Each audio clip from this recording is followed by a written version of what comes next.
किसी ने बिल्कुल सच कहा है। भगवान ने अगर किसी की मदद करनी होती है तो वो खुद चलकर नहीं आते, किसी और को भेज देते हैं। मां, जितनी संजू ने मदद की है ना मेरी, इतनी तो कोई सगा भगेगी नहीं करी। मैं कम इन सर? आइए शुक्ला साहब, कहिए मैं आपके लिए क्या कर सकता हूँ। बैठिए। कमिश्नर साहब, शायद आपको मालूम होगा कि पृथ्वीराज जी का केस अब मैंने अपने हाथों में लिया है। शुक्ला जी, ये बात सुन के मुझे हैरानी भी हुई और दुख भी। हैरानी इस बात के लिए क्योंकि आज तक का आपका रेपुटेशन है कि आप हमेशा सच्ची केस हाथ में लेते हो, और दुख इसलिए कि इस केस के बाद आपकी रेपुटेशन खत्म हो जाएगी। नहीं कमिश्नर साहब, ये केस मैं इसलिए लड़ रहा हूं क्योंकि मुझे यकीन है कि पृथ्वीराज जी निर्दोष हैं, और अगर आपकी इजाजत हो तो मैं सुखिया के उन साथियों से मिलना चाहता हूं जो सुखिया की मौत के बाद सरकारी गवाह बन गए हैं।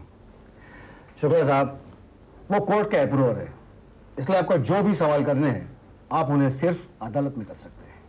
मैं समझता हूं कमिश्नर साहब, लेकिन इस पूरी केस में गड़बड़ ही गड़बड़ है।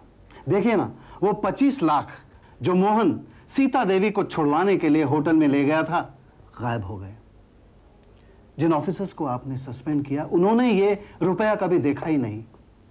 रुपया मेरे क्लाइंट के पास भी नहीं है, और सुखिया का कत्ल उसी होटल में हुआ। शुक्ला साहब, इसके बारे में मैंने भी सोचा था।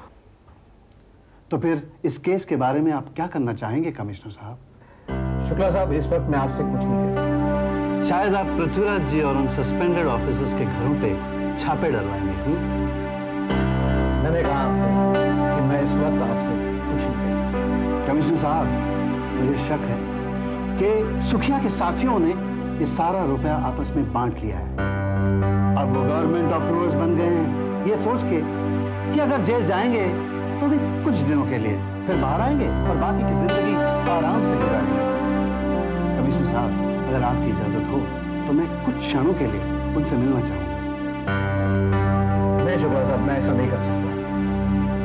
आपको जो भी सवाल करने हैं अदालत में ही करना पड़ेगा। टमाटर कैसे दिया? अरे काका, मैं सब्जियां लेती हूँ, आप जरा राशन की दुकान में आइए। हाँ हाँ भैया, कैसे दिया टमाटर?